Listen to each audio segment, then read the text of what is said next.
Have you ever felt so lonely that you started creating entire relationships in your head? Where you imagine conversations with strangers you pass on the street. Where you know the routines of people you've never spoken to, and you feel connected to them even though they don't know you exist. Have you ever fallen completely, devastatingly in love with someone in just a few days, or even hours, knowing the whole time that it probably won't last, but you can't help yourself? That's the world of White Nights. This is Dostoevsky at his most tender, most romantic, most heartbreaking. Written in 1848, when he was just 27 years old, White Nights is subtitled, A Sentimental Story from the Diary of a Dreamer. And that's exactly what it is. A bittersweet tale of loneliness, fleeting connection, and the cruel gap between the love we imagine and the love we actually get. Here's something beautiful. This story recently went viral on BookTok and became the best-selling Penguin classic in the UK in 2024. Why? Because young people, Gen Z especially, saw themselves in this 176-year-old story. They recognized the loneliness, the yearning, the desperate desire to be seen by someone, anyone. Dostoevsky wrote about walking through St. Petersburg feeling invisible. Today's readers scroll through Instagram feeling the same way. The technology changes. The loneliness doesn't. So let's step into the luminous twilight of St. Petersburg's White Nights. Those magical summer evenings when the sun barely sets and the sky glows with an otherworldly light. Let me tell you about a nameless dreamer and a woman named Nastenka. And let me show you how 4 nights can break your heart in the most beautiful way possible. Part 1. The Dreamer, a life lived in shadows. Our protagonist doesn't have a name. Dostoevsky never gives him one. He's just the dreamer. A 26-year-old man living alone in a small St. Petersburg apartment with only an elderly, unsociable maid for company. And he is profoundly, crushingly lonely. But here's the thing, he's chosen this loneliness. Or at least he's become comfortable with it. He spent 8 years in St. Petersburg without making a single real friend. He doesn't go to parties. He doesn't socialize. He works some kind of office job that he barely mentions, and then he comes home and retreats into his imagination. He's a dreamer in the truest sense. He doesn't just daydream occasionally. He lives inside elaborate fantasies. He creates entire storylines in his head where he's the hero, the lover, the friend. He imagines conversations, relationships, adventures. And these fantasies feel more real to him than his actual life. The way he describes it is haunting. He says he knows every building, every street corner in St. Petersburg. He's formed one-sided relationships with the houses themselves. There's one yellow house he passes every day, and he worries about it like it's a friend. When scaffolding appears one day for repairs, he's genuinely upset, concerned for the house's well-being.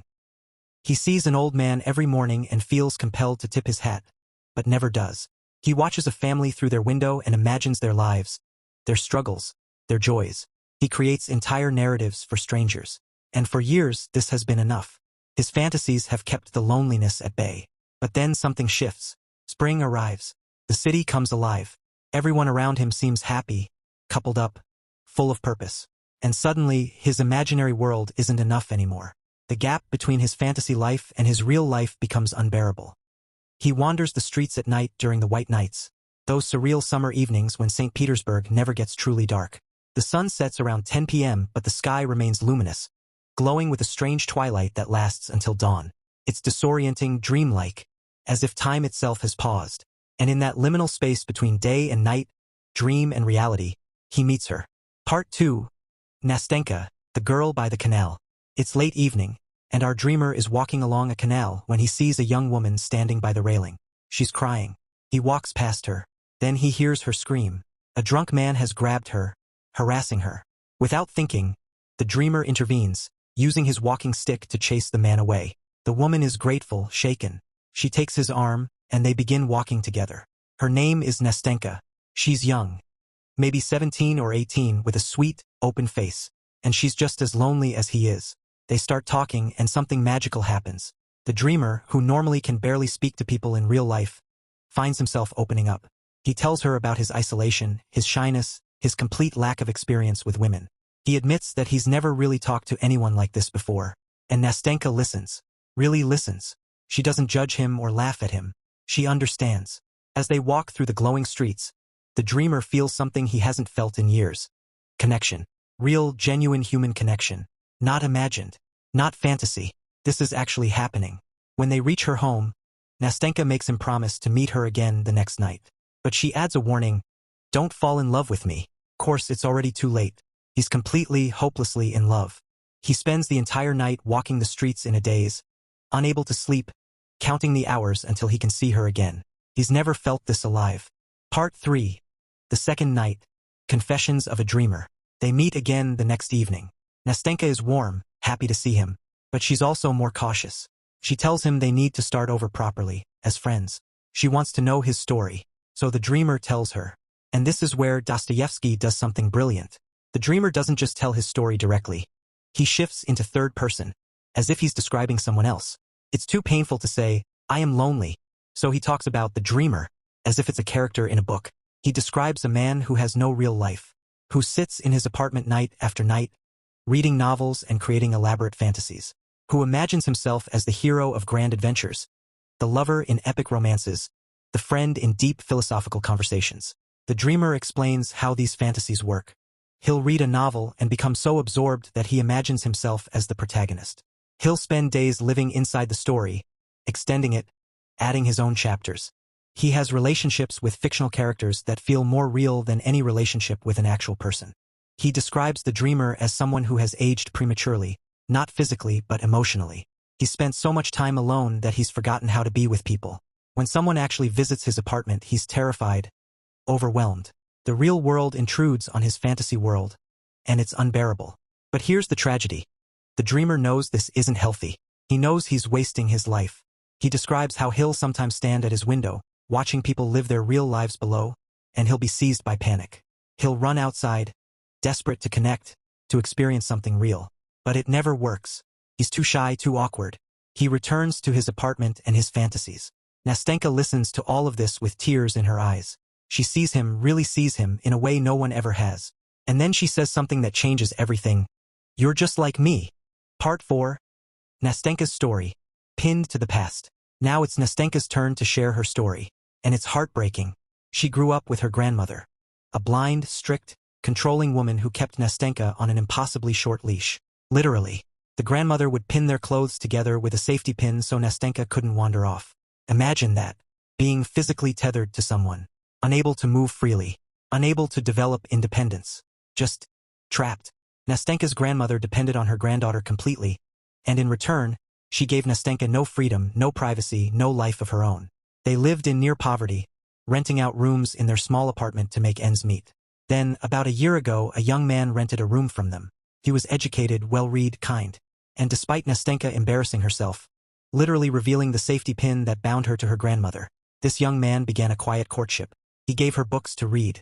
They would have long conversations. He opened up a world beyond her grandmother's apartment.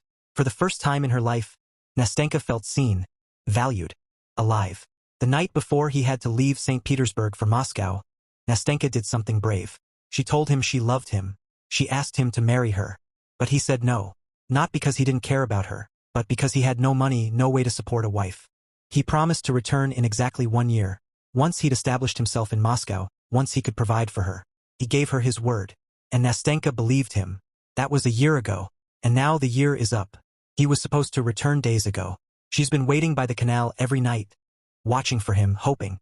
But he hasn't come. Maybe he forgot. Maybe he met someone else. Maybe he never intended to return. Nastenka doesn't know.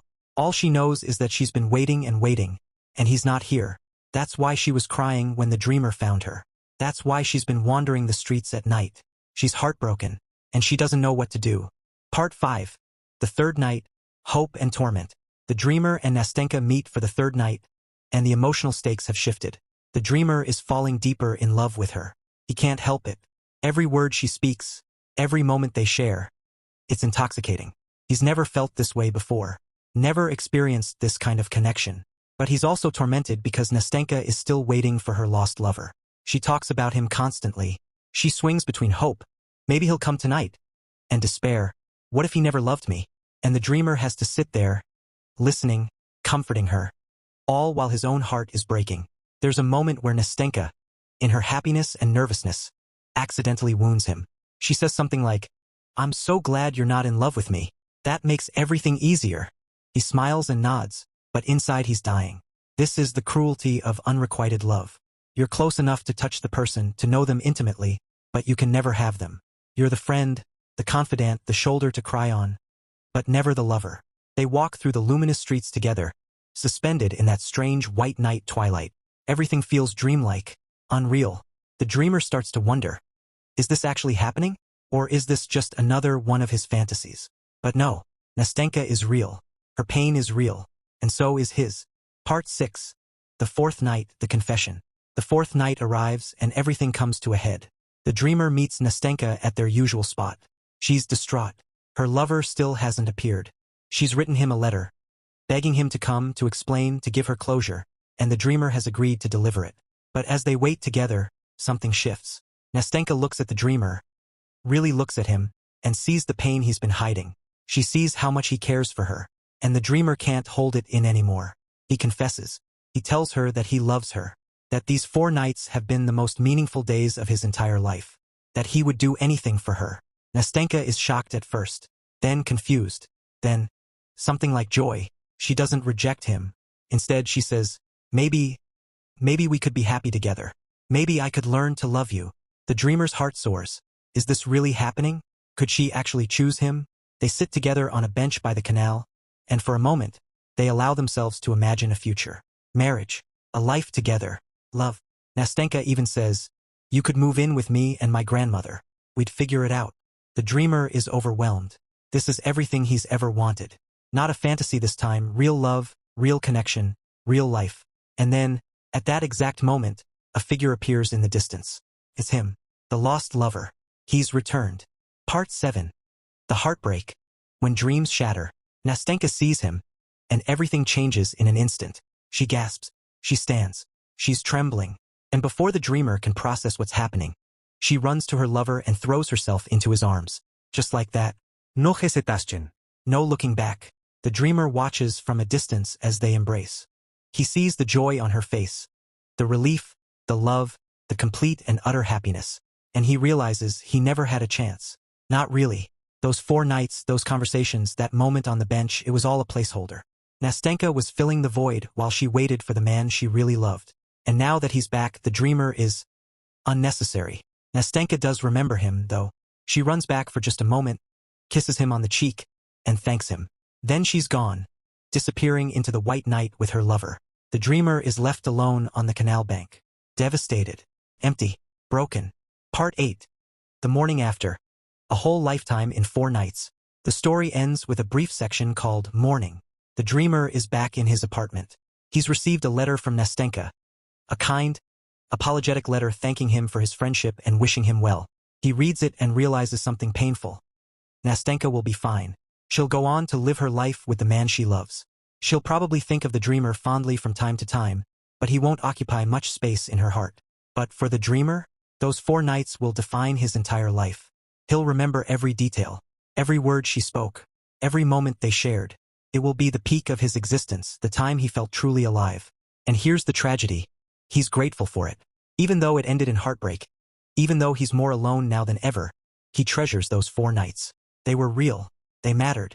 He writes, but may your sky be clear, may your sweet smile be bright and happy, and may you be blessed for that moment of bliss and happiness which you gave to another, lonely and grateful heart.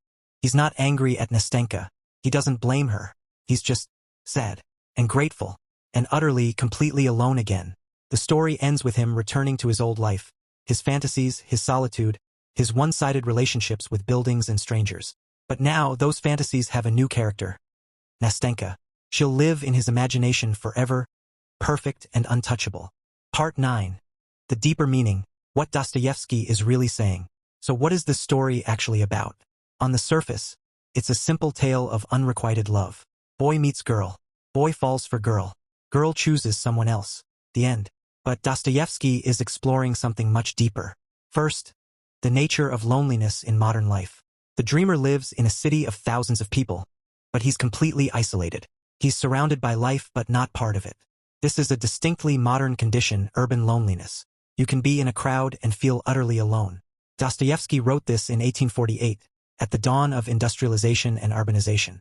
Cities were growing rapidly, and traditional communities were breaking down. People were moving to cities for work but finding themselves adrift, disconnected. Sound familiar? Today we have social media, constant connectivity, millions of friends and followers, and yet loneliness rates are skyrocketing. We're more connected than ever and more alone than ever. The dreamer is the prototype for this modern condition. He's us. Second, the danger of living in fantasy. The dreamer has spent years retreating into his imagination because real life is too painful. And it works for a while. The fantasies are safe, predictable, perfect. But they're also empty. They don't nourish the soul. They don't provide real connection. When the dreamer finally experiences real human connection with Nastenka, it's overwhelming, terrifying, exhilarating. And when it's taken away, the pain is unbearable. Dostoevsky is asking, is it better to live in safe fantasies and avoid pain, or to risk real connection, even if it leads to heartbreak? The dreamer chooses the latter. He could have stayed in his apartment, avoided Nastenka, protected his heart. But he didn't. He opened himself up. He loved. And yes, he got hurt. But those 4 nights were real. And that matters. Third, the selfishness of love. Here's an uncomfortable truth. Both the dreamer and Nastenka are using each other. Nastenka needs someone to listen to her, to validate her feelings, to distract her from her pain. The dreamer provides that. The dreamer needs someone to love, to make him feel alive, to pull him out of his fantasies. Nastenka provides that. But they're not really seeing each other. They're seeing what they need each other to be. When Nastenka's lover returns, she doesn't hesitate. She doesn't agonize over the choice. She just goes. Because the dreamer was never her first choice. He was her backup, her consolation prize. And the dreamer? He falls in love with Nastenka almost instantly, before he really knows her. He's not in love with her as a person. He's in love with the idea of her, with the feeling of connection she provides. Dostoevsky isn't being cynical here. He's being honest. Love is complicated. It's rarely pure. We bring our own needs, our own wounds, our own selfishness into every relationship. Fourth, the transience of happiness. The white nights themselves are a metaphor. They're beautiful, luminous, magical, and they last only a few weeks. Then the darkness returns.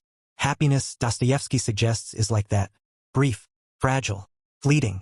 The dreamer experiences profound happiness for 4 nights. Then it's gone. But does that make it worthless? Does the brevity diminish its value? No. Those 4 nights are precious precisely because they were brief. They're a gift, one perfect moment in an otherwise gray life. Dostoevsky is telling us, don't wait for permanent happiness. It doesn't exist. Treasure the fleeting moments of joy when they come. They're all we have. Part 10. Why this story went viral, the timeless ache. Let's talk about why White Nights exploded on BookTok and became the best-selling Penguin classic in 2024. Because Gen Z gets it. They recognize themselves in the dreamer. Someone who spends too much time online, creating elaborate fantasies, watching other people's lives instead of living their own. They recognize themselves in Nastenka. Someone waiting for a text that never comes, hoping someone will finally see them, choose them, love them. The specific technology changes, but the emotional experience is exactly the same. The dreamer imagines relationships with strangers on the street. Today we imagine relationships with people we follow on Instagram. The dreamer waits desperately for Nastenka each night. Today we check our phones compulsively, waiting for a message. The white nights, that surreal, dreamlike state where time feels suspended, is like scrolling social media at 2 a.m., caught in a loop of images and stories that feel both real and unreal. Dostoevsky wrote about the gap between the life you imagine and the life you actually live. That gap has never been wider than it is now. We curate perfect online personas while feeling empty inside. We have thousands of followers but no real friends. White Nights resonates because it names that ache, the loneliness, the longing, the desperate desire to be seen. And it offers a strange kind of comfort. The dreamer survives his heartbreak. He goes on. He treasures the memory of those 4 nights. Maybe that's the message. Even brief, doomed connections matter. Even heartbreak is proof that you lived, that you felt something real. So there you have it. White Nights. Dostoevsky's tender, bittersweet tale of loneliness and fleeting love. It's not his longest work, not his most complex, but it might be his most purely emotional. Because we've all been the dreamer at some point. We've all waited for someone who didn't come. We've all loved someone who couldn't love us back. We've all felt invisible, lonely, desperate for connection. And we've all had those rare, magical moments when someone actually sees us, when we feel understood, valued, alive. Those moments are precious, even if they don't last, even if they end in heartbreak. The dreamer blesses Nastenka for giving him those 4 nights. He doesn't curse her for leaving. He's grateful. Maybe that's the lesson. Be grateful for the moments of connection when they come. Don't cling. Don't demand permanence. Just treasure them.